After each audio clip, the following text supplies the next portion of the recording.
Hey guys, this is Wildcat Chris Harris, TNA original and one half of 6-time TNA World Tag Team Champions, America's Most Wanted. You are listening to the TNA Cross the Line podcast.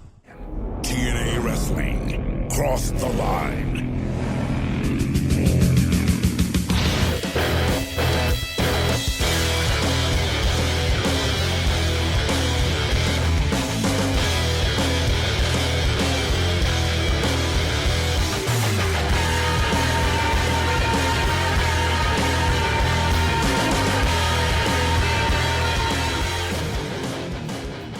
And we're back with episode 242 of the TNA Across the Line podcast. I am Colling Jr. With me, as always, is Dallas Gridley. And Dallas, this week, not only is it the go-home show before Victory Road, but it is all or nothing for one stable of men. Tonight, Team Canada will look to continue on as a group. But if they fail, then they must officially disband once and for all. That's right. Tonight it's Team Canada squaring off against the foursome of Team 3D, Rhino, and Jay Lethal. Plus much, much more, I'm sure, on this show. But it's also the first show without the UFC lead-in. Or no, that was last week. This is the second week without a UFC lead-in, the freaking Hillbillies or whatever. So we'll find out the rating for last week's show and any other last-minute happenings before Victory Road. So, Dallas, I must ask you, are you prepared for Team Canada to potentially disband today? Well, they had a good run. So that's a yes. But there's absolutely no way. There's no way. I don't think we're set up enough for them to disband as a team yet. Really? You don't think so? And I say that because I don't know. Are they just going to randomly all start doing other stuff? I think Bobby Roode is the only one who has already been presented as if he could break away from the group. I think Eric Young could in a comedy. I think he could. Yeah. But I just don't know if he's ready yet. I don't know if it's ready. Maybe him. Yeah. Wait, his manager can be Slick. And oh god, I hate that. So here's the thing. That's what I was kind of thinking that they were doing when he was like, "Oh, you can help me hand out this stuff." I was like, "Oh, maybe that could be a lead-in to being a manager of some kind." Yeah.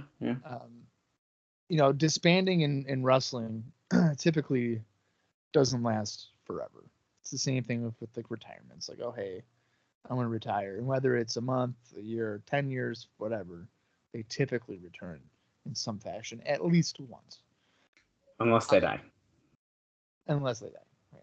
I would assume that if they were to lose, that within 3 months, there'll be a random time where A1 is teaming up with Petey Williams to take on a team. But they won't be Team Canada. It'd be they'll just yeah, I see what you mean. Like a makeshift thing, yeah. Yeah, I don't know. I just, in my gut, it just says this is not happening the way they're doing it. I feel like it needs to be not just like Jim Cornette saying you guys are broken up now. I think it needs to be, they could be like a whole story, like a team versus team thing or something, and the losing team has to disband. Well, I mean, that's kind of what they're doing now. It's too late. No, they did it in a stupid way. They did it stupid. I agree that Cornette being you're disbanded, you got one shot to stay together. Doesn't make. It could be the Triple X AMW stuff, sure, where it's well, one of these teams can't, you literally can't have both of these teams anymore. One has to break up. Yeah, but wouldn't in Team Canada situation wouldn't have to be another foursome? Yeah, I guess theoretically. So that'd be I don't know. We'll see what's going to happen tonight. I'm very curious. I don't like the way they've done it. I'm going to continue to be vocal about how annoying Jim Cornette is on the show. Because, unfortunately, it just, first off, the storyline doesn't make logical sense to me. You guys are no longer a team? Okay, you can have one chance. Okay, we don't have an NWA champion. I'm vacating the title. Okay, Jarrett, you're the champion for now. What the fuck? What the fuck are we doing? You could have given that airtime to anyone else. We could have fit another match into both of those episodes of Impact instead of doing those segments. That's how wasting of time those were. And how long they were. I don't know. That's good. It just leaves a weird taste in my mouth. But I think that if they were to lose and disband, Bobby Roode is immediately in the mid card. mm-hmm. PD is a contender in the X division, obviously. Yep. Eric Young is a babyface comedy guy. And then A1's fired. I hate to say it, but I think you're probably right. Like, I don't know what you do with A1. Yeah.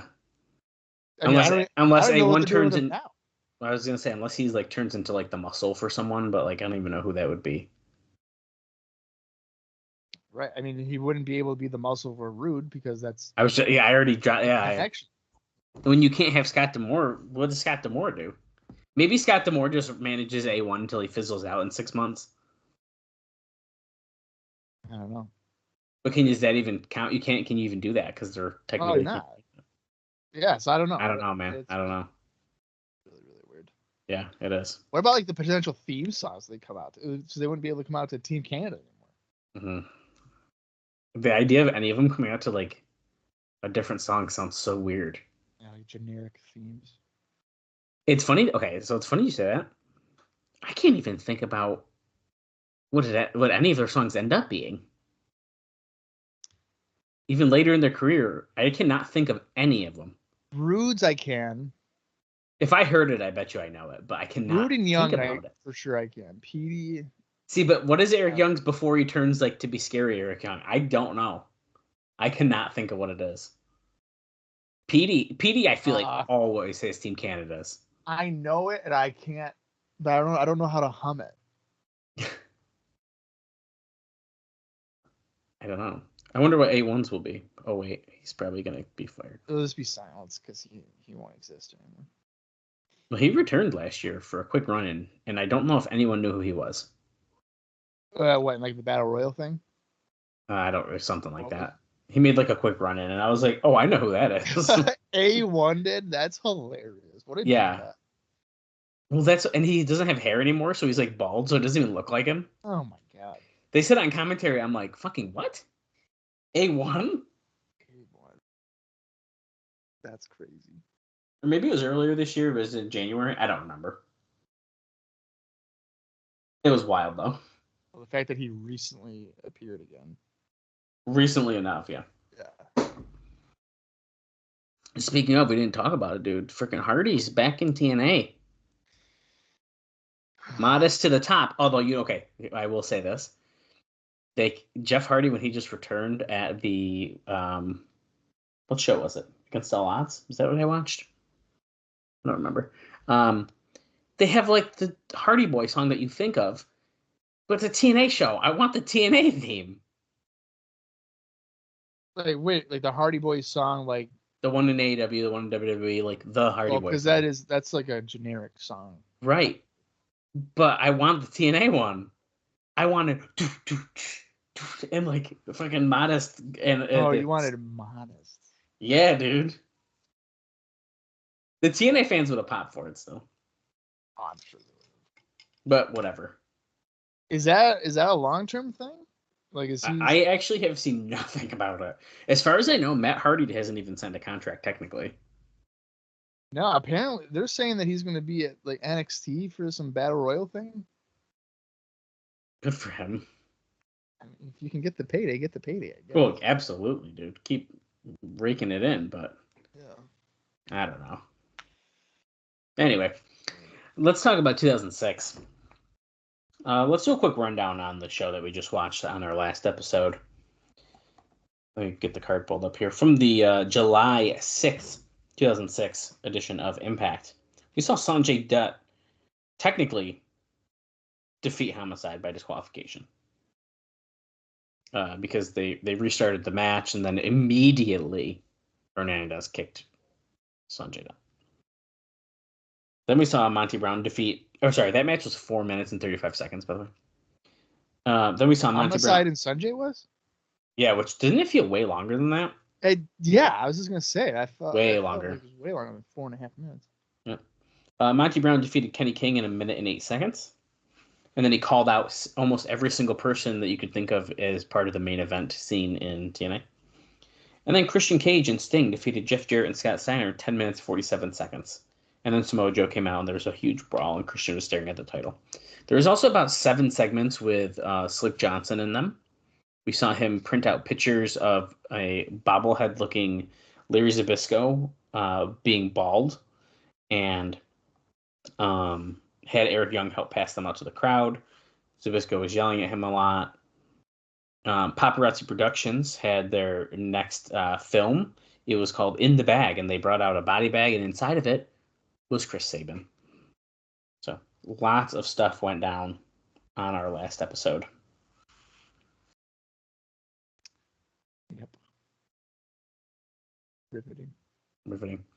Let's just get right into the notes. Bob, I'm pretty much telling you all the notes before the show. Okay.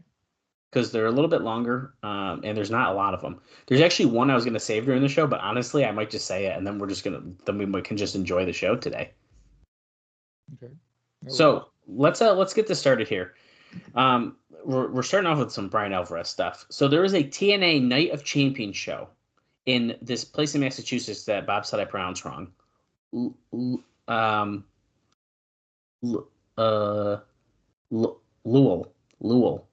Oh, yeah. Lowell, Massachusetts. Not Lowell or however. Lowell.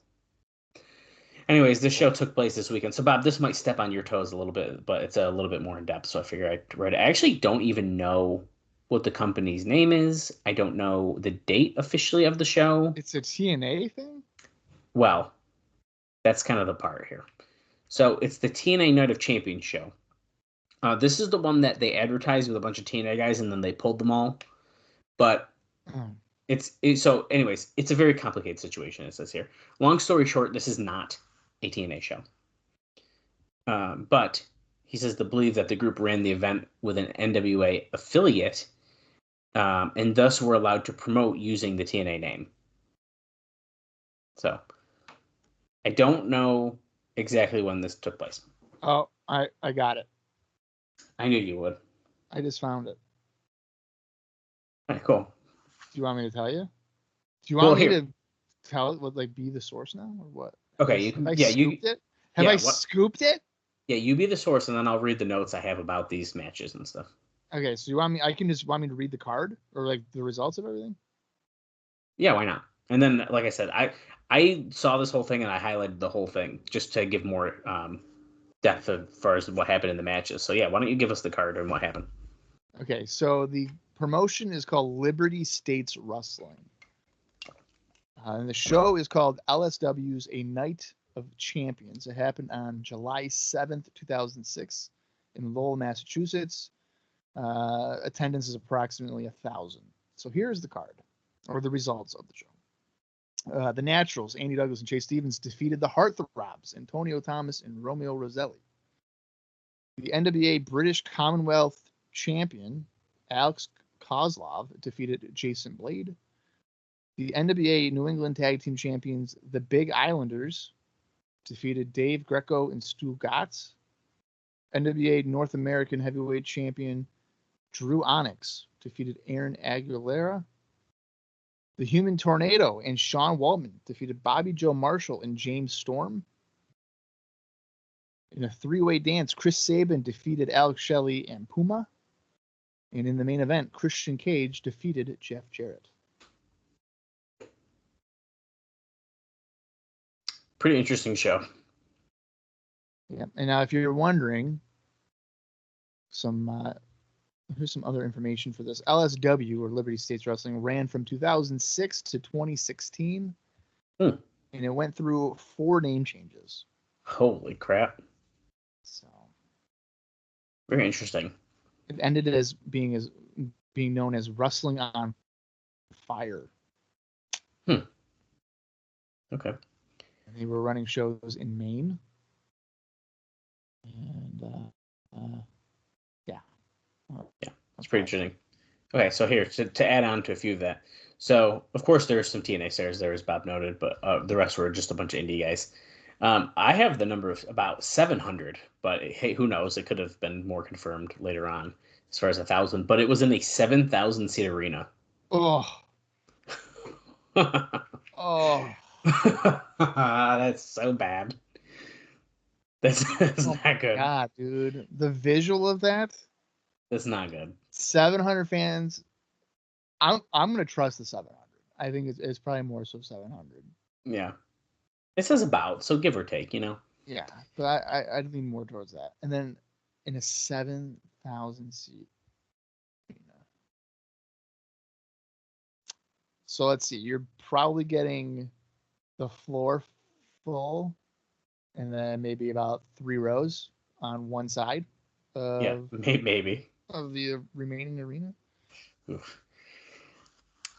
So apparently a lot more people, of course, recognize the Heartthrobs versus the Naturals. I think that makes sense, though. That people would probably recognize them more from being in. Yeah, but Raw, you know what's whatever, what's pretty sad. I mean, the Heartthrobs had a few appearances on Raw, and by a few, I mean probably a decent amount. But they were like mostly on like Heat and shit. Oh, really? Say, I remember them, but like I feel like it was so short. I don't know. I definitely remember them, and I'm surprised they're already gone, really, from WWE. So am I, actually. This is 2006? June? And they might be going by the Heartbreakers, it looks like. They're definitely going by the Heartbreakers. They can't go by the Heartthrobs. Right. So that's noted here, too. The 3-way match with, Sabin, Shelley, and Puma was said to be great. Yeah. So Human Tornado, he teamed with X-Pac, and it's supposed to be James Storm and a Mystery Man. Well, apparently X-Pac replaced AJ Styles, so people were not very happy about that. Really? Yeah, so AJ got pulled, is what it sounds like, which is pretty interesting. And of course, that main event match with Jarrett and Christian, as you would expect, all the false finishes, rough bumps, etc. Apparently, Christian supposedly won the title, and then they announced that it was a non-title match after all. Oh my God, the Dusty finish. Yeah, that's bad. So whoever booked that main event finish won't be promoting events much longer unless he's rich, is what Alvarez writes. The show was said to be fun overall, though there were complaints due to how it was advertised. There was also no mats at ringside, just concrete, and guys were doing some scary dives. Of course they were. Pretty. I think that's hysterical that they would have Christian, quote unquote, win the NWA World Title in a 700 fan attendance, 7,000 seat arena, and then be like, correction, it's a non-title match. What a fucking I hate that. I hate that type of booking. Yeah, it's silly. Jim Cornette did a TNA conference call this past Tuesday. He doesn't really talk a lot about TNA in this, believe it or not, but they asked if he'd be on the creative, and he said, quote, "I don't really play well with others, and I'm not too diplomatic. TNA contacted me to lay down the law and tell fans how things are. In other words, he's just mostly a character." He also then goes on to note, he talks about Matt Morgan and how he should have been a huge star. Great TV personality, clean living, and perfect. But they made him into a stuttering idiot, and now he's in Japan. Don't be surprised if you see him in TNA sometime soon if I have my way about it. Yeah. And then regarding Vince Russo, and I'm only bringing this up because he's kind of related to TNA. Russo says God told him to be back in wrestling. If there was a God, he would have struck him down. Ridiculous. That's crazy. So Cornette's not involved in creative. So he says. I believe it, because really, if you think about it, in Smoky Mountain, it was Cornette. He booked. He did everything. That was his thing. He didn't have nobody else to really bounce off ideas. I'm sure maybe people did provide ideas, but he was the final say. It's kind of the same thing in OVW. Like he was the guy that ran the booking and all that other stuff. So he talks a lot about OVW in this conference call, but yeah. So like in TNA, I'm sure it's like fucking Jarrett, Dutch, fucking God knows Mike TNA, I think was the TNA, Borash. Yeah, I mean, I can see Cornette pitching something and then they're all being like, no, and he'll just fly off the handle. You guys want to make money or what? He's probably freak out. Oh, there's one other note I missed on about TNA in this. Someone asked him how Larry would look bald, and he says it wouldn't hurt Raven to shave his head as well. So, I mean, he's not wrong. So, I mean, you looking at the two of them, you would think Raven's getting his head shaved because his hair is horrible. It's getting better again. No, he's dyed it so much it just looks bad. Man. But I remember you saying something about Zbyszko needing to shave his head. He's getting hair plugs. He's getting hair plugs, right? So like, and that's why they keep making little inside jokes about that. Yeah. So. Anyway. Apparently, after all these years of helping out, the TNA Street Team was told by TNA that they are no more. The Street Team area disappeared off the website, and the guys were told that they'd have to get in line like everyone else from now on. Now, if you're wondering, they used to have their own special line, and they could get in no problem, even if they showed up late. So people are very upset about this. Oh my god. Get like everyone else. Wow, what a badass statement! Like, get fucking line. But the one group of audience that would give you a genuine reaction because they are wrestling fans, I would assume. You just pushed them off and said, just "Fuck like, you, fuck you." We want the park goers that don't know what the hell we're doing. Pretty much. People. Like, they'll know Kevin Nash or somebody like super casual or WWE, but like in terms of TNA guys, they're not going to know. That's crazy. Wow. Yeah. Fuck you, get in line. Got more ratings talk for you this week. Now, although many are touting TNA's new record 1.10 rating on the June 29th as being doubly impressive because it was the first show without the Ultimate Fighter lead-in, we are still 1 week away from that. The show tied the prior week record once hitting 1.4 million viewers. The show was the third highest rated show among men on cable for the night. One of the shows beating it was the Unleashed replay. It ended up winning its time slot on cable among the adult male demos. They but only did a 1.4 rating in males 18 to 34, slightly below average. They got good news in the quarters, though. The Christian promo that aired on that show opened at a 1.23, coming off of a 1.52 final quarter from Unleashed. It was the third highest rated quarter in TNA history. Second quarter with Alex Shelley and Jay Lethal versus Eric Young and Petey Williams, followed by Monty Brown Squash, win over Norman Smiley, did a 1.06. The AMW versus Team 3D match fell to a 0.97. However, the Jim Cornette team meeting did a 1.15 quarter, adding 229,000 viewers after 11:45 p.m. in a quarter that has never produced a number at that level in the past. And more follow-up of stuff here. The 2 hours of UFC Unleashed that preceded TNA drew a 1.03 for the first hour and a 1.43 for the second hour. So the lead-in from UFC to TNA was still strong. And for reasons that, again, I have no idea why, when the UFC is a repeat, TNA retains far more viewers from it. But I have bad news, Bob. And that is on the July 1st replay. TNA only did a 0.55 rating and a 0.44 in males 18 to 34. So they dropped for their replay, but... That's just a replay. Who cares? Yeah, it's just... So with that kind of knowing the a little bit of the ratings there for UFC, so there's not like a major drop off. No. So they're retaining a good percentage, it sounds like. That's good. Yeah, no, it's fairly positive. I'm really worried about the hillbilly thing, though. Yeah, I can't wait to hear about. We'll probably hear about that in our next episode, or sorry, 2 episodes, because next is Victory Road. But these next 2 notes are pretty interesting, Bob, and they're the final 2. Okay. I want you to take 2 guesses of who was backstage at this taping that we're watching now and last week, and I will tell you right now, it is a legend. To try to help you with your guess. It is a legend.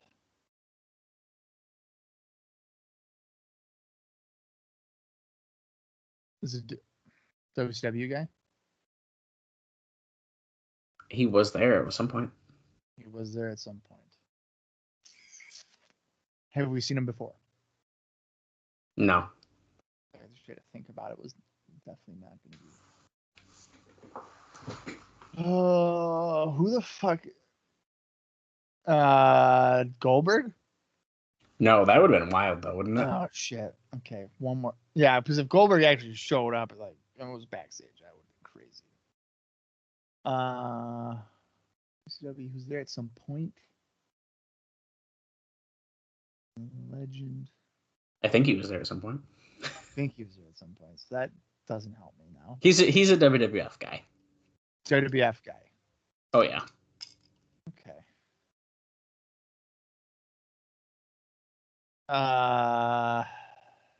Fuck. I don't. You might say some people don't really trust him. Jake the Snake Roberts. That's right. Jake the Snake Roberts was backstage at the tapings. He was in WCW, but like I thought so, but early 90s. Yeah, it wasn't like a lot. No, it was like for 4 months. Well, this is pretty interesting. So he was there at the tapings backstage. Now the story going around is that Sin, the Ontario wrestler who worked with TNA a few years back, not to be confused with Jim Cornette's girlfriend Sin from OVW. Isn't that It's Sin Bodhi or whatever. Oh fuck! I'm thinking of Slash. Okay. Yep, wrong one. But he teamed with him. Sin is the guy that got the darts. Yes. Back. Yes. Carnival guy. Carnival guy. Yeah. Well, Sin's trying to get his Narni. Yes. Sin's trying to get back, and he drove all the way from Ontario to Orlando, and he picked up Jake Roberts on the way. Oh my God! He came from Ontario to Orlando. Yes. How long of a drive is that? I mean, it's at least a day's drive. Ontario. I'm Googling it. Ontario to Orlando drive. I bet you it'll be like, you're a moron. Don't do that. Oh my God. So who, depending on where he's coming from in Ontario, this is a very rough estimate. 25 hours and 51 minutes. Yeah, that's kind of what I figured it was going to be. Holy shit. Yeah. Oh my God. Okay, sorry, go ahead. Yeah, so he picked up Jake Roberts on the way, which is very bizarre to me, but apparently Roberts was there looking for a job and was also pushing them to hire Sin because of how much trouble he went to. Now, no word on Sin, but Roberts told wrestlers after the show that he had been hired and creative was trying to come up with some ideas for him. He had lost considerable weight and no longer has the gut. He feels better than he has in many years due to the hip surgery. He has been competing in bass fishing events more than just the one that was reported on, apparently. Dave says, I can see Roberts, who is now 51, being used as a manager, but even then, his track record makes me doubtful on that. As a wrestler, that's more iffy. But if they... whoa. Wait, whoa. Hang on. As a wrestler, is it more iffy? No fucking shit, dude. Are you nuts? No way. He says, but if they do get burned, they can only blame themselves. Fuck you, man. Jake Roberts as a wrestler in 06 TNA? No. 4 years from now, we went, or I didn't know you yet, but I went to a fucking 2CW show, and Jake Roberts used his dentures on a guy. And they fell out of his mouth. Yes. Oh my God. He's wearing sweatpants. I remember. I met him at that show. Gym. I'm sure you were at that show, but we didn't know each other. I met him. Oh, you did? Oh, he hit. It was against Springgate. Mm-hmm. Yeah, January of 2010.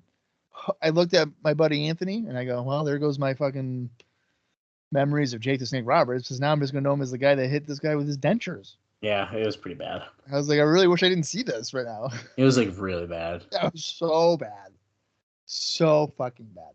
And now in 2006, the sentence of it would be a little iffy. Now he's how old? 51.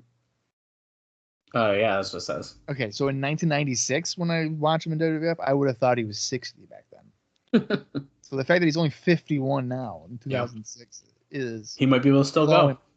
It's blowing my mind right now. Might be iffy if he's a wrestler, but we'll see. Iffy, fucking iffy. Yeah, you like that? That's crazy. And that did you say Sin told him he got hired? No, Jake Roberts was telling people after he was there that they hired him. Oh, Roberts is telling them. Okay. I am doubting it, but we will see. Nah, there's no way. Not as a wrestler. No way. Well, no. But a manager, who would he manage? No one. Sin? Sin. It could. Yeah, I mean, it could be. I would imagine Sin.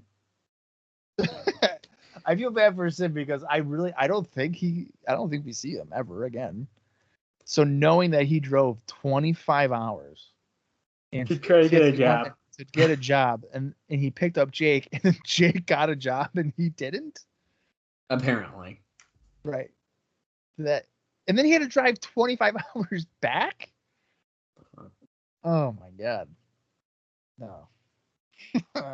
I would have just, you know what I would have done? We got on a phone. Like, hey, I'm going to save myself the drive. Is there any interest? Yeah. Send an email. Something. It's so bad, dude. Right in there. Oh, man. That's also backstage, there was an incident at this taping. Shit. Okay. And it involved Andy Douglas. Oh, my God. I was going to say the Naturals, but as a joke. Yeah.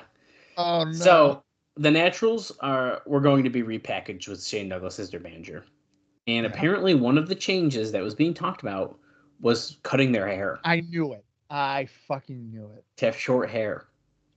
When we saw the promo on the last episode, something was telling me that he's gonna want to cut their hair. Because that's what, like a boot camp thing. Like you would cut somebody's hair. Yeah. It's funny. So, and it's actually interesting that we even saw that, and you'll see why in a second. But so Andy Douglas put up a fuss about it, and at least as of the day of the taping, was refusing to let them cut his hair. There was talk before the show of abandoning the entire push for the Naturals, which was supposed to go all the way. Now, to the live crowd, there's no evidence of them on either show.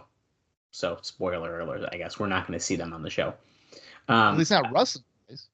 Right. Now, I do know at least of one, this is Dave, if not more, vignettes of Shane Douglas training them were supposed to air. And we did see one last week. He said it's possible that they didn't air simply because they weren't showing it for the live fans or the fans live. He mentions like the tape Jim Cornette segment that took place on hour 1. I'm assuming he's talking about that Team Canada Jim Cornette thing. If no vignettes air in the next 2 weeks, then it's safe to say that the plans for their big push are out the window. Now, that might seem that it's not then, because we did just see one. But we'll have to see if we see more of them. Okay, so Andy Douglas is basically pulling a Frankie Kazarian. Yeah. Because Kazarian did not want to cut his hair in WWE, and he quit over it. Yeah. So now here's my... does Andy do it? Does Andy Douglas cut his hair? I don't know. I do not remember. I don't know. I don't know. I don't think they're gonna. I don't think so. I don't think so either. I can't even envision Andy with short hair. No, which is funny because he has it now, but he's also not a wrestler anymore. Right. Yeah, I don't know.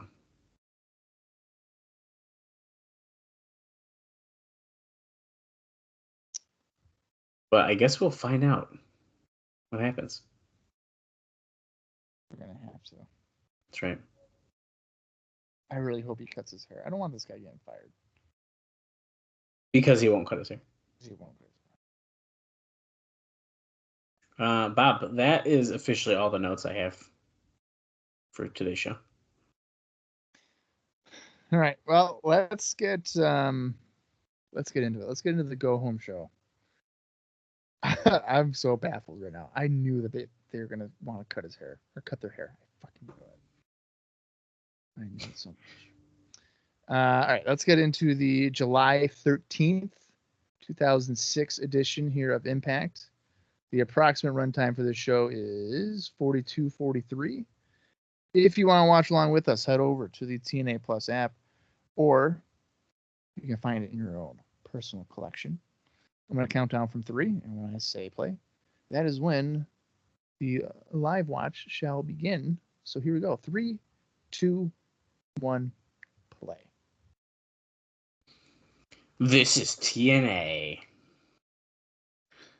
The new face of TNA Wrestling. Oh, we're kicking off with Rhino in the ring, and he's got a bag. Crowd's going fucking nuts for him, too. The last several weeks I've had to have some decisions I had to make. Oh, when Vince McMahon came knocking at my door. Wanted to give me a job. And I told Vince McMahon, you can kiss my ass. He's doing the same promo that he did at the ECW show that sorry, not ECW. Oh, I thought this was a repeat. Is this like fresh? Yeah, this is fresh. It's the same promo they just showed us from the Global Impact segment. Oh yeah, but he's got something in the bag, and I bet you I know what it is. Is it the ECW title? That's what I'm thinking. The original one. Oh, TV champ. Oh no, okay. Oh yeah, see. That's the world. When he said world heavyweight, he lifted up the bag. So how can you start it up with the last ever world champion? And yeah, he lifted the bag. Are they about to show the ECW title on TNA? I doubt it. Or are they just teasing it? I'm sure they're just teasing it. Just want to point out, he is not in a dress code. He's wearing a hoodie. I'm the only man to unify those two titles. And in this bag is a title I've had for the last 5 years.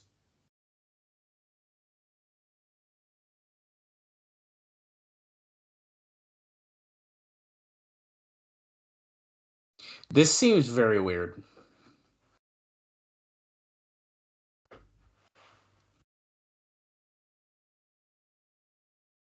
Okay, so he's not pulling it out. He just made a joke about him sicking his lawyers.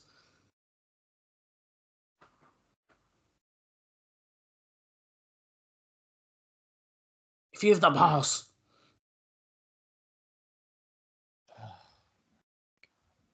If you have the balls and you're a man, then come take this from me in the Impact Zone.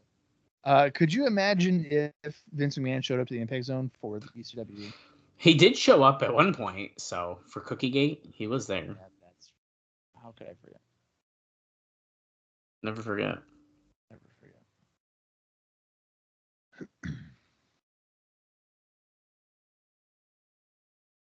It's really weird that the show feels like they're feuding with WWE's third brand. That's the part I don't like. Yeah.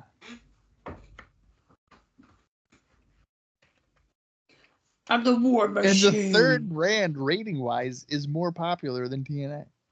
Yeah, I mean, yeah, it is, technically. It always is, too. I don't think they ever are not more popular than Impact. It's that association with the king of the wrestling, yeah? Something I should have done 5 long years ago. Sell it to Conrad Thompson? He's going to light it on fire, isn't he? Definitely is. He's going to do a fucking Medusa, but this doesn't matter because it's a defunct title.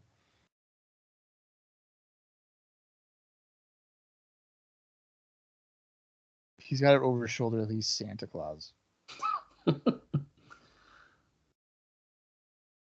trying to get our cameras in position in place. Why is there a red phone on the desk? Is there been a red phone there? No, and I got a bad feeling I know exactly what the fuck it is. What is it? Oh, so they can talk to Jim Cornette. Oh, shit. Because he's not there. Yeah. Fuck. It's like the fucking bat phone, dude. That's so fucking corny.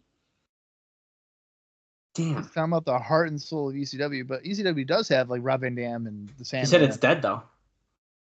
Yeah, That's not the same bag, I don't think, anymore.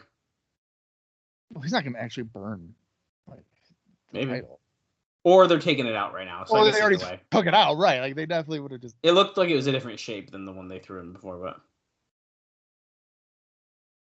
lighter fluid, that's it. Dump some gasoline in there.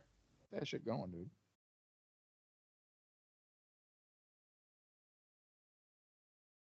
Oh, I thought that's all he was gonna do, like a little squirt.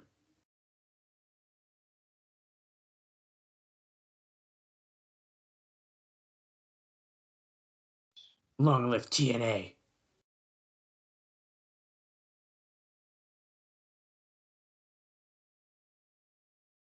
Extreme challenge. 4-sided ring, 6-sided ring. Doesn't matter where you work. Face him face to face. The end result is always the same. Gore, gore, gore. See, Rhino cuts a good promo when he's angry, though. He does.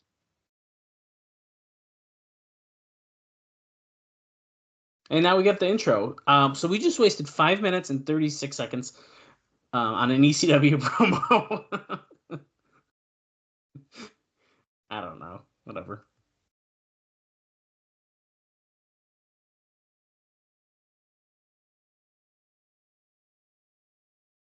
Here we are, live in the Impact Zone. It's all or nothing tonight. Team Canada is facing Ron Killings, Rhino, and Team 3D.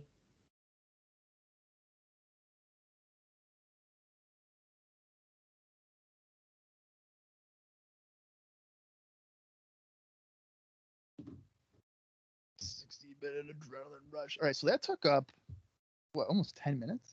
No, it took over about 6 or 5.5 right before the intro. Felt like 20. I mentioned it, so yeah.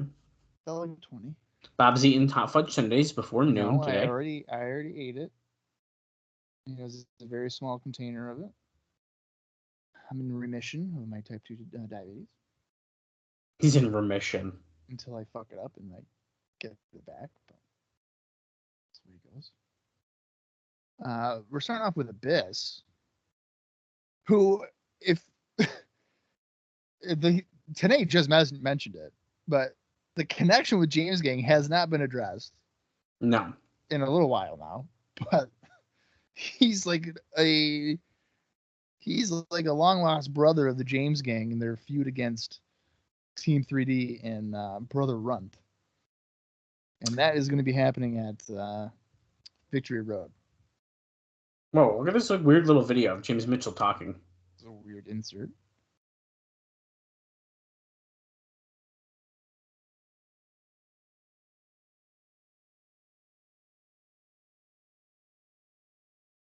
Abyss is facing off against Norman Smiley. Norman Smiley. I don't know if it's just like our version of this, Bob, but it's like, you see how it's like keeps flashing? Yeah, I'm sure it's just our. I'm hoping it stops. And it looks like it just did, thank God.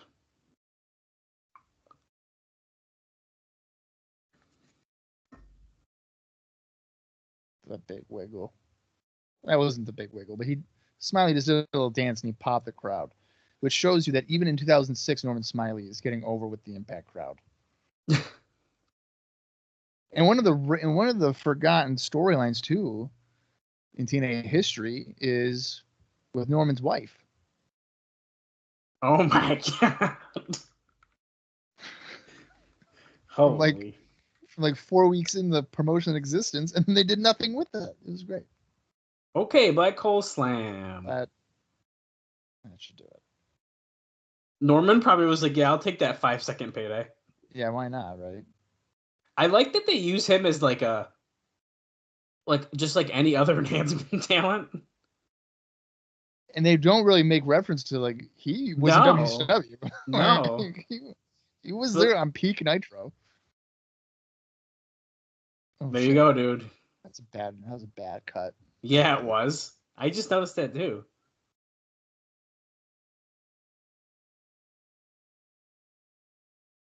Nobody Abyss. moves. I hope Abyss Nobody beats them up Me too. at the pay-per-view. Oh, God, dude. Senior Monster, really? I'd rather listen to him talk than Cornette, though. I'll tell you that. Ah, see, that's a tough one for me. I know. I was just thinking about it, but That's tough. you guys want me to take away these titles? Well, I can't. You're champion for now. Yeah, you're champion for now, but you better watch your little Nashville ass. You want me to disband Team Canada? Well, I will. But then backstage, I'll be like, you got one chance to not be disbanded. The Jiffy Lube is hiring if you guys don't want to wrestle. That's right. If you don't want to wrestle, and you can apply at the Jiffy Lube on the corner. Fucking A. You promised that he wants James Mitchell to promise that Abyss is going to work with them as a team. He shakes his hand. I just made a deal with the devil. What does Abyss gain out of this? Nothing. Nothing. Nothing. They're not even saying like we're paying you or nothing. You said you can control him, and now Mitchell's like, yeah, you got to calm down, dude. Don't you fucking dare give them the fit. God damn it.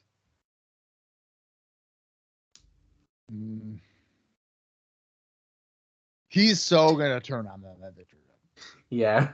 He's so black hole slam to BG James, and then maybe we'll get a babyface run here for Abyss. I don't know. Your personal highway to hell. I don't know how I feel about this. And then Kip does suck it to the crowd, which is kind of funny in hindsight because he's just telling the crowd to suck it. Road to victory, Sting. Am I going to cave in?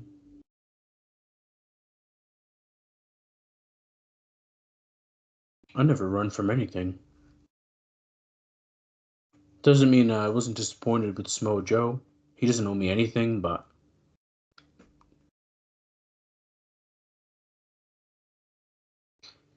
I like when Sting is, like... It's basically he's just like a person, but he's got the cool face paint stuff, so he's just, like, chatting.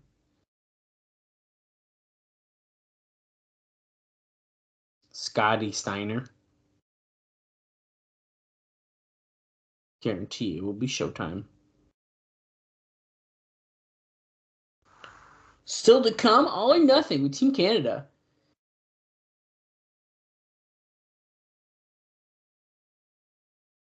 Oh, here's the Shane Douglas promo again.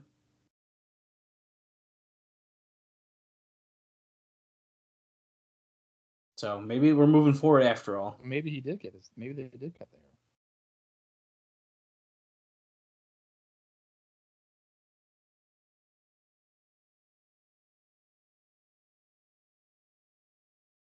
They're a much different team. Oh, Diamonds in the Rough and the Naturals. The newly franchised Naturals.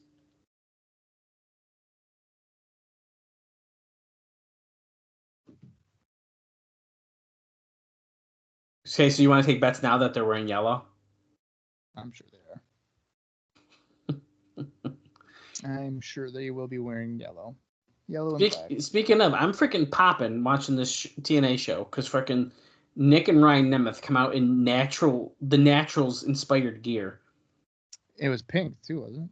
Yeah, and the entrance coat even looked more like it. It was pink with the white, and it was definitely inspired. And I tweeted, and no one says nothing. I'm like, does anyone see what I'm seeing here? Nobody on like commentary or anything? I don't think they mentioned a commentary. Well, I don't think so. But even on Twitter, I saw no one make comments about it. Well, I forgot to give Abyss indie notes there because of how quick the match was and also because of Norman Smiley. But on July 7th, Abyss teamed up with a group of guys. They go by the Unholy Alliance. It's Abyss, Hentai, Sebastian Dark, and Shirley Doe. They defeated Team IWC, which is Dennis Gregory, John Bolin, M-Dog 20, and Sterling James Keenan in a Extreme Rules match at IWC's Uncaged Fury in Elizabeth, Pennsylvania. Fun fact, that was originally supposed to be a War Games match, but guess what? They forgot the cage. July 8th, 2006, Abyss defeated Skull Crusher for NWA Midwest in Streamwood,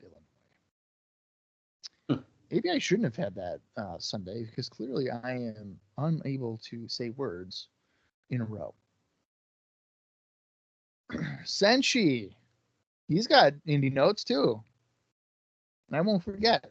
July 7th, at that same IWC show, Senshi wrestled John McChesney to a time limit draw of 20 minutes. The next day on July 8th, Senshi defeated Christopher Daniels in 25 minutes and 57 seconds at MXW's Interpromotional Incident in Wallingford, Connecticut. I don't know what in the world that means. Interpromotional.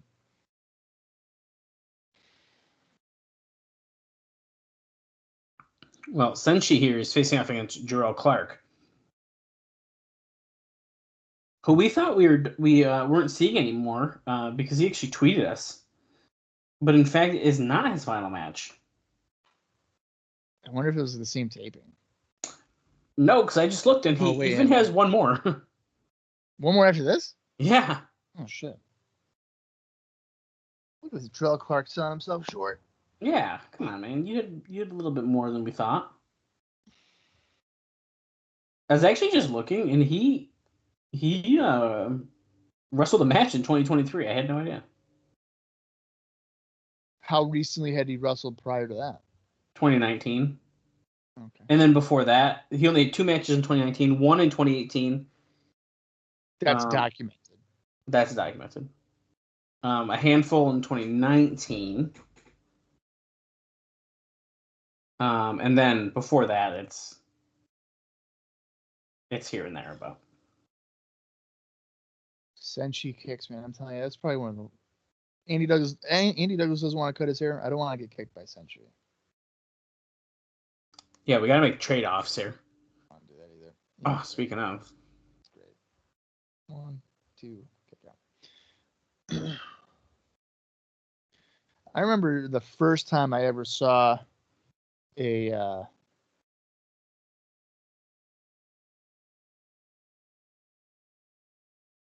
I saw Jerrelle do a 630. The 630 splash or whatever. And I almost lost my mind. It was similar to Jason Cross in the Crossfire. Yeah. I feel like Jerrelle should have been able to do more things, but I think kind of Mikey Batts might have fucked him over on that. That very well could have happened, yeah. Because it was in 2004 where they kind of almost had like an underdog tag team thing going on. Yeah. Warriors Way foot stomp by Senshi going for the cover. That's a 3. That wraps it up. How do you feel about the weird shorts that Senshi's in? They're like MMA style shorts, kind of. I don't hate it. You know, characters have to evolve, and he's not Loki here. And Loki was like the pants. Yeah, but he wore something else recently too. It's not like that's what he's wearing now. Is it not? I don't think so. Okay, Scott Steiner's doing his little road to victory. We're going to see these from everyone, I'm sure, throughout the show.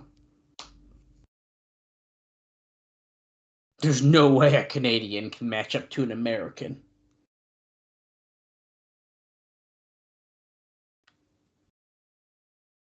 Samoa Joe, you fat bastard.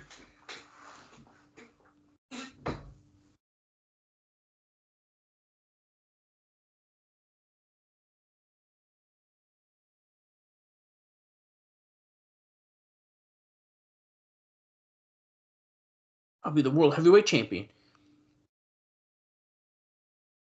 Oh, it's Jay Lethal Rhino. I messed up.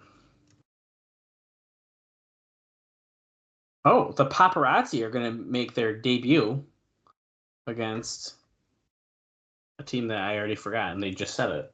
AJ and Daniels. Yeah, the freaking champions. That's not good for the Paparazzi. No, it's not good for you either that you forgot who they were fighting. And she literally just said it, and I just blanked completely, dude. Oh, you know why? You're probably focusing on it. Raven against Zbyszko. Hair versus hair. Here's the Christian Cage road to victory thing.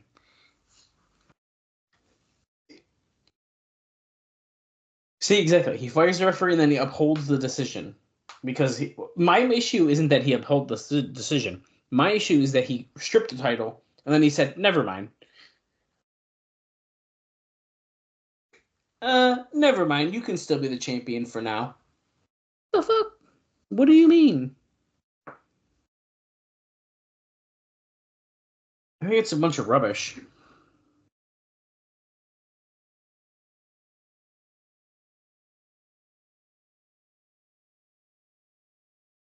I don't have a problem with it at all. Take you out of Victory Road. We are 20 minutes into today's show, in case you guys are following along with us. Weird that I had so little notes. We just did them before the show. It throws me off every time. Oh, look at the paparazzi. The Sting video. Stalking Denise. Paparazzi Productions has gotten so big.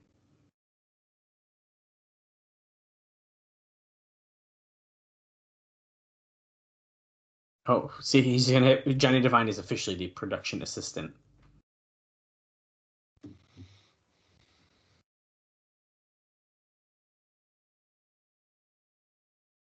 It's not a total match, but it's all I could do on short notice.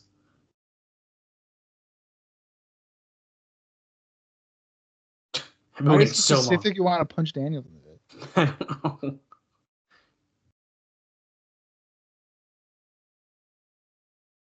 Lock and load.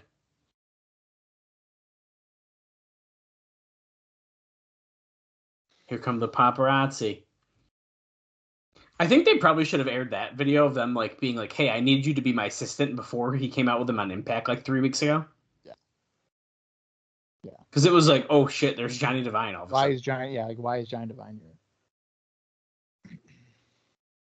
But you know what? You could make it part of the gag where Devine's already really bad at his job that he didn't give him that video till 3 weeks after the fact. Oh.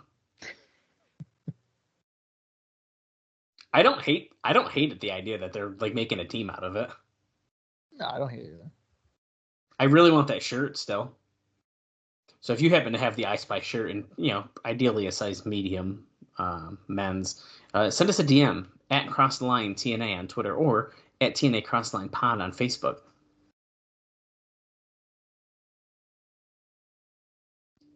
I could buy those AJ Styles tights for $1,000. I found them in a Facebook group. Oh, those are the same ones? That's the same ones. $1,000. Yeah, but how like reliable are these groups? It's ring-worn gear. Dude, it's those. No one's randomly making that pair of AJ Styles tights from Slammiversary 2006. No. But I'm saying I could sit here and tell you, oh, hey, I have a Ric Flair robe or something, and then show a picture and be like $10,000, and then somebody paid me $10,000, and then guess what? Oh, wow. I don't have the robe. You'd have to have proof. Yeah. I don't know, dude. I'm not buying them because it's $1,000 for just the trunks. Trunks and kick pads? Well, I'd be thinking about it. What if I got it for your wedding? Oh, I'd gladly accept it as a gift. Crazy, man. That's funny. Well, we're starting off with Shelly and AJ Styles. Bobby, any indie notes for this one? Oh, shh. Because this one, there might be a bunch. Damn it to hell.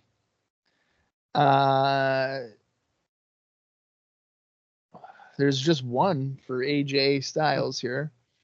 July 9th at BSE, which I believe is Blood, Sweat, and Ears. Adrenaline Cup 2006. AJ Styles defeated Eric Young. That's kind of a rare note for even Eric Young. Christopher Daniels has a few here. July 7th, Delirious retained the IWC Super Indie Championship by defeating Christopher Daniels at IWC's Uncaged Fury. July 8th, Low Key again defeated Christopher Daniels at the MXW show.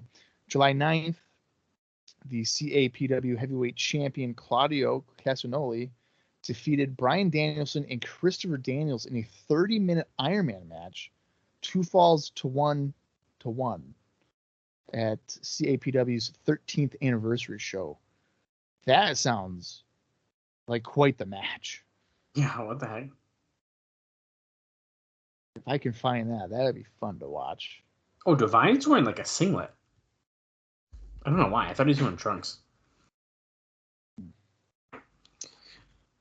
They also Alex Shelley's got a couple as well. Now, I've already mentioned the LSW show, the Night of Champions, where he lost to Chris Sabin in a match that also involved Puma.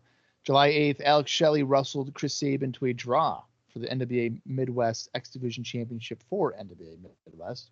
And then on July 9th, the Shane Shamrock Memorial Cup 2006 first round, Chris Sabin defeated Alex Shelley. And that, of course, is for MCW in Maryland. In Maryland. They also just announced on commentary, Bob, that Monty Brown and Rhino will be facing off. Jim Cornette told today that. Really? Yep. I'm trying to think of Tilted Roll Backbreaker by Daniels to Divine. I'm trying to think of who would be the favorite to win that. Well, after Rhino's promo, probably him, but... Yeah, but if you're trying to heat up Mountie... Yeah, but can we just be real?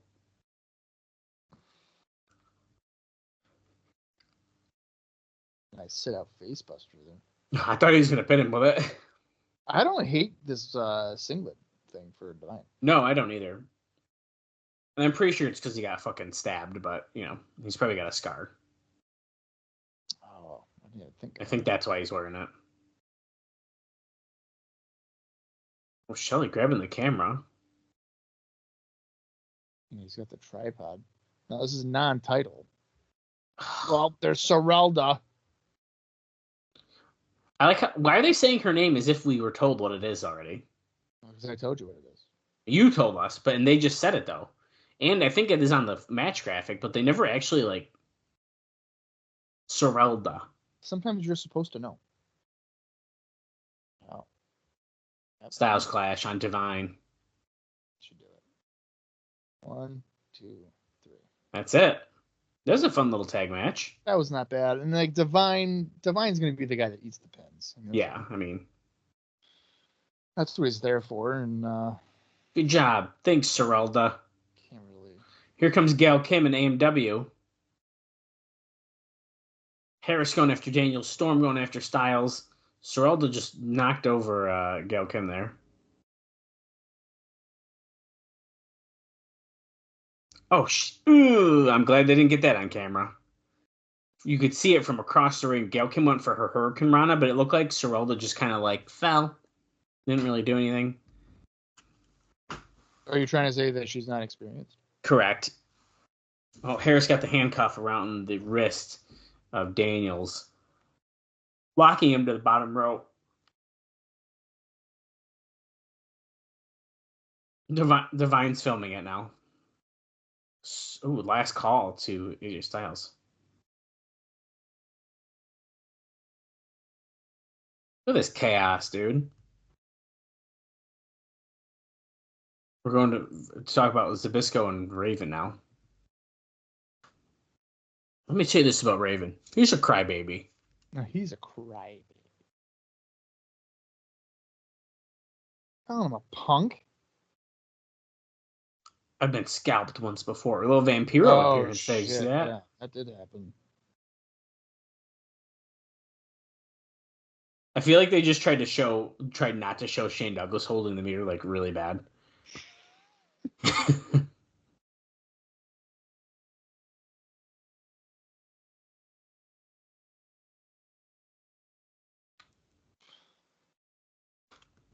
We hated a generation after us because they were a bunch of crybabies.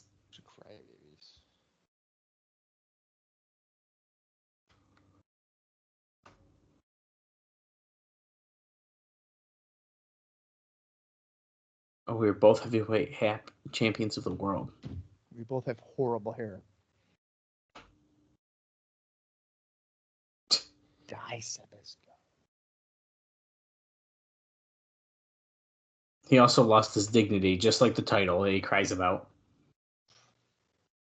That'll be nothing that'll ever, ever happen to me.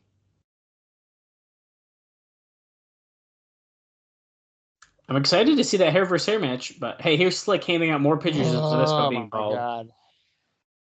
This guy for real.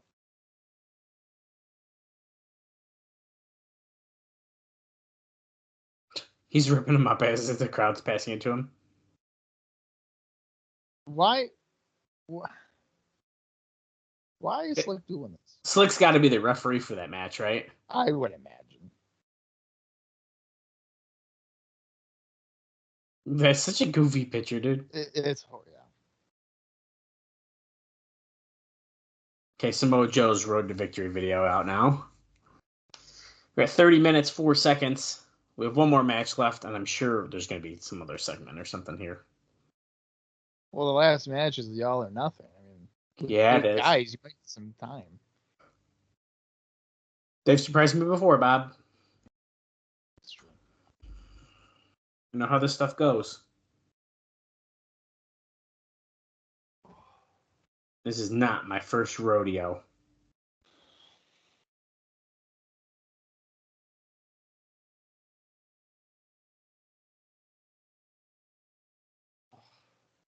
Don't spit in my face. Yikes.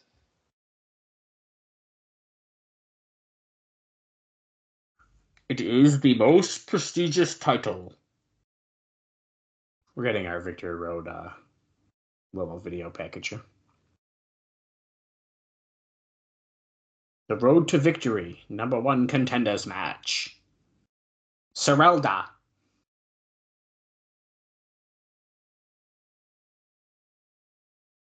Hair versus hair.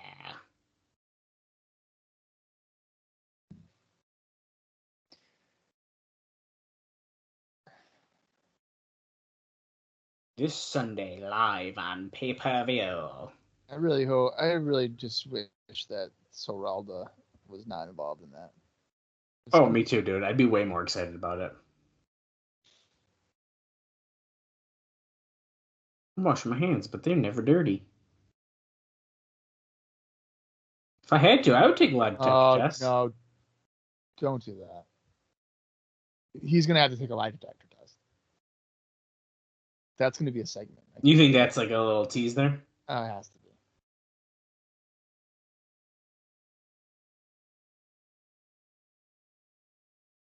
He is a human wrecking machine.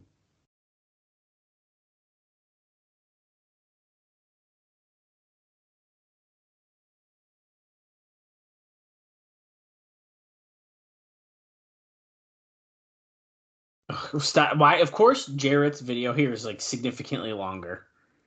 He's a champion, dude. He's the biggest name. It's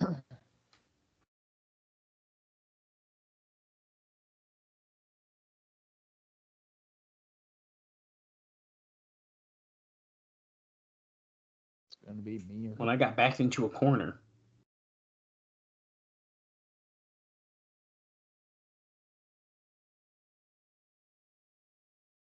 Here we go. Scott D'Amore backstage with Team Canada. Is this the last time we're ever going to see them as a group, Bob? I'm gonna say probably.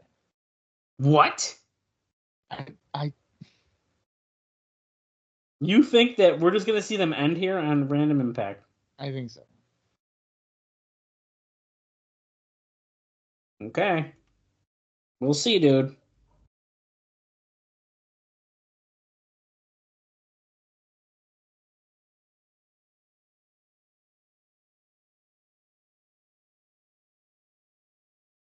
Oh. He basically told Eric Young that his deepest fears will come true tonight if he loses. Meaning he'll get fired. Right. Seize the moment, guys. Canada! Canada! Yeah. Oh, EY stays behind, though. I'm telling you, dude. It's over. Okay, we're going to a feature contest now. Here comes Rhino, the War Machine, the Man Beast. Oh, He almost he just tripped. stumbled on the run. I don't Yeah. think I've ever seen him do that. I bet you as soon as he slipped, he was like, I should have re-signed with WWE. Should have wore that dress shirt and pants. If I'm going to trip and fall, I should do it for 150 grand, not for 35. You're looking at the guy who's going to lose their team. Right now is Jay Lethal. He's definitely taking the fall. No, he's going to pin. He's going to pin Petey. And they're going to have a match on pay-per-view, and then Petey's going to be like, you've ruined my life. You've ruined everything for me.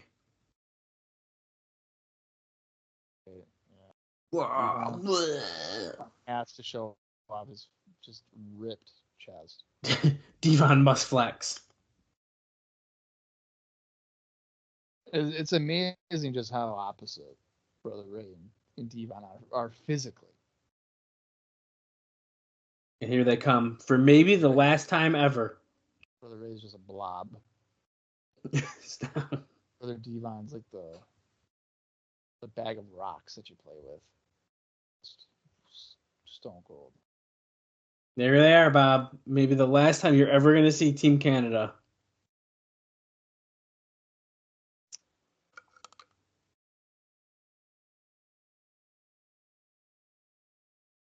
I think it's over, dude.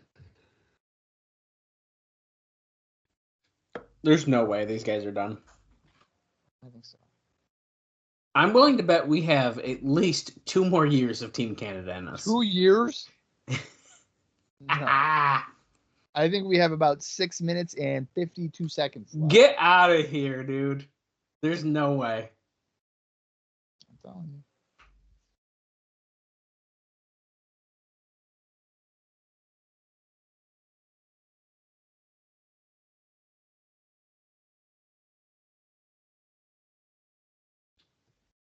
I love how Cornette raised the stakes. Yeah, me too, Tanae. Me too. Bobby Roode starting off with Devon here. Irish whip. Devon jumps to the back, grabs him from the waist, gets a couple elbows to the head. Roode slips under the legs after he got off into the ropes.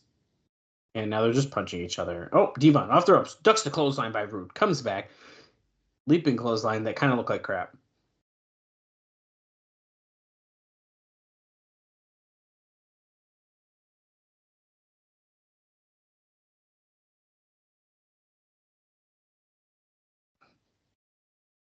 The Canadian Enforcer. Team 3D, double team 3D! Even though it was just a leg drop. Come on, Rude. Do it for your country.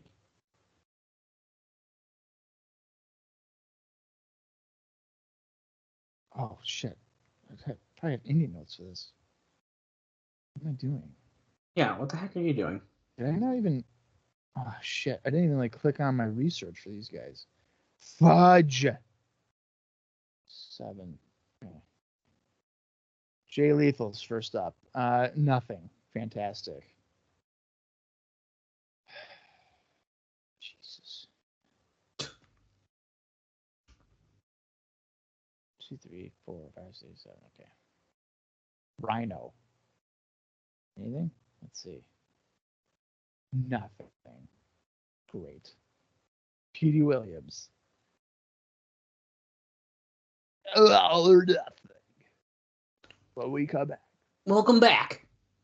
It's Bobby Roode. This is in the ring again with Jay Lethal. All right, Petey's got some stuff. July 8th, the Extreme Dream Team, which was Corporal Robinson and Hardcore Craig, defeated Petey Williams and Tyson Ducks at NWA Midwest. July 9th, first round of the Shane Shamrock Memorial Cup. Petey Williams defeated Josh Daniels. That same day, guess what? There was a 6-man final elimination match for the MCW Cruiserweight title in the Shane Shamrock Memorial Cup trophy. Well, Ruckus defeated Chris Sabin, who was the champion. Derek Frazier, Jerry Lynn, Petey Williams, and Steve Anthony to win the title and win the cup. So match is breaking down here. Although I'm sure Bobby Roode might have something.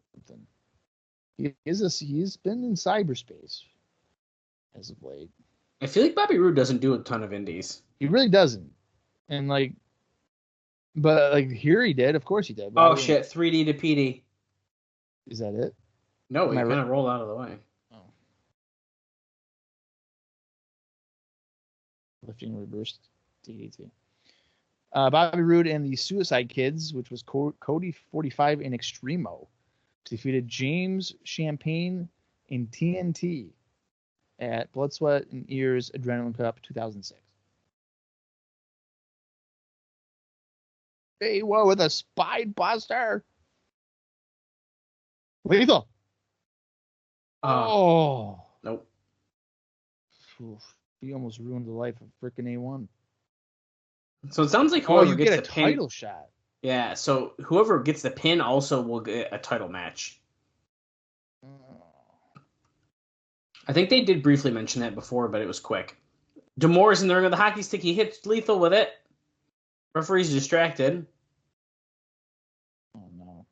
And then, of course, here comes Brother Runt. Oh, it hits D'Amore in the gut with it. Little acid drop. Andrew Thomas just totally pretend that he doesn't see. Yeah, well, Brother Ryan is so small, you can't even see him. Eric Young has 2 indie notes. I'll get him. Cody Deaner defeated Eric Young, MVP, July 8th. July 9th, AJ Styles defeated Eric Young, Blood, Sweat, and Ears, Adrenaline Cup 2006. That's Uh-oh. A1 with Jay Lethal, and they get to the gore. Dude, what did I say? No, there's still not. We still have time. A1, you son of a bitch. I thought I said Jay Lethal would pin A1. You son of a bitch. First, but then I switched it to A1, I think. Next week on Impact, he gets a guaranteed title match. Well, he gets. Is it going to be him and Jarrett? Or is he going to go after Senshi? Senshi. Look at Eric Young is freaking out. Wow. And we're going off there with the highlight thing here. They didn't even use the phone. That's fine.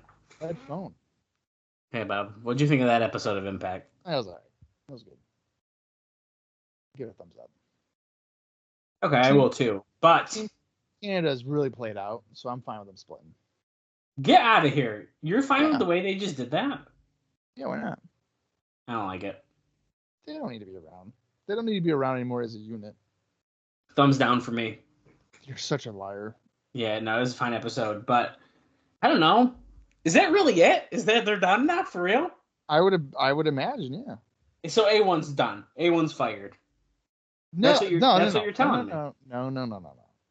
Jim Cornette did not say they were fired. I'm looking at what A1 does now. They are disbanded. There's does not mean fired. There's no way. It means you just can't be a group anymore. There's no way A1 does much else in TNA at all. Okay, he is here for a little while longer. How much longer? Till October. Okay, so he's not. Okay, well, that's not terribly long. But we're only going to see him 4 more times because most of it is Explosion. Wow. So basically what Jim Cornette was trying to do was trying to fire A1. Yeah, because, I mean, I don't even have to look. I know the other guys stay. Right. Unless Eric Young gets fired. We'll have to find out. But honestly, even it looks like A1's career in general kind of starts to slow down here. Right. I mean, he doesn't wrestle after 08 until a couple, like, it seems like probably a couple one-offs in 2015 to 2018. Well, you know, he kind of comes across as a guy that wrestling wasn't his main dream. He seems like a body guy. That's fair. Not that well, He actually appeared in 2018 on Impact. I don't know if I remember that, to be honest with you. Doing what? Well, there was a Impact and BCW One Night Only show where A1 teams with Allie to fight Braxton Sutter and Casey Spinelli. And Yeah, then... So only you would even maybe try to remember that. So. And then, well, it was a One Night Only show, so I probably didn't even watch it. I didn't watch all of those. Because there's too many of them. But then he also wrestled on Explosion twice in June of 2018. The first time Congo Kong and Matt Sydal defeated A1 and El Reverso.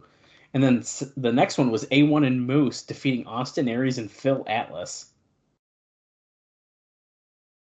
There was a tie-in with BCW for that? I would have to. I bet you. Well, I don't know if it's the same taping, but yeah, I mean, it had to have been. I would imagine. It was in Canada, so. Well, then, yeah. I'm sure it did. Oh, wait. He also, I didn't know this. A1 had a shot at the GFW Impact World Heavyweight title at BCW Excellence 2017 when he lost to Eli Drake. Wow. I mean, when he does come back to wrestling in like 2016 or whatever, like I was saying, it's all BCW. Yeah. Which makes sense. I mean, yeah. And there's a lot of TNA tie-ins here. I mean, Great Sonata, Joe Doring, John E. Bravo, Tyson Ducks, Johnny Devine. So there's lots of tie-ins back to Jake something. What's his name? Something. But he hasn't wrestled since 2018 at this point. Besides, he made that one appearance I told you about. Yeah.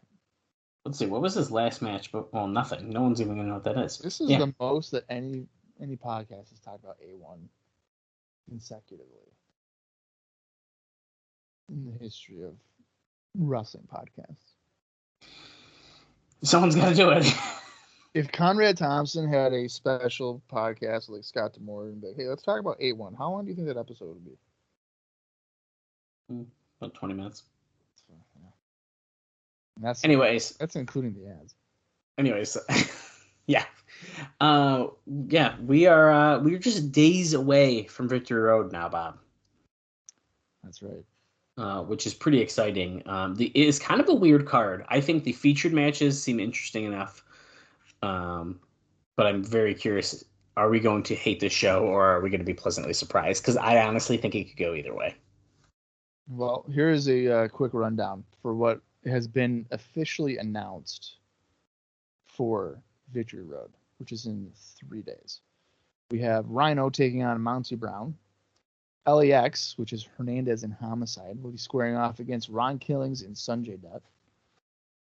I'm sure Senshi, well, it was announced he is defending the title, but we don't know against anybody. I'm pretty sure it was announced. And if it wasn't announced... I think it's a given. He's going to be on. Yeah, but there's not been a challenger announced for that. Hair versus Hair, Zbyszko and Raven. Chris Sabin and Jay Lethal against Alex Shelley and Kevin Nash. 6-man tag, which I'm going to assume at some point this will just be like a hardcore thing. Yeah. Abyss and James Gang against Team 3D, which is Devon, Brother Ray, and Brother Runt.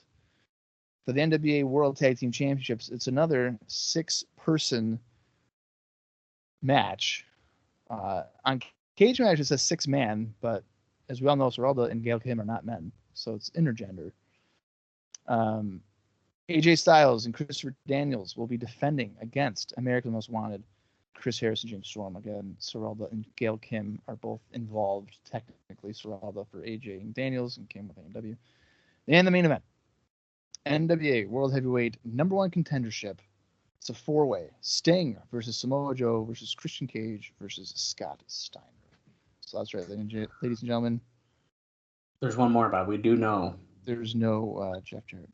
We know about the Naturals. They made a challenge. Do we know the challenge? Who they're fighting? I honestly don't remember, but I know they made a challenge because that's when I said I bet you they show up in yellow. Oh, in the yellow. They might have said it. Well, if it was in that video package, then they didn't say who they would be. Okay, well, that might have been just the challenge. Okay, so the Naturals will be appearing in a tag team match. tune in just a few days to find out. Yeah. Against So. soon. Tune in for that. All right.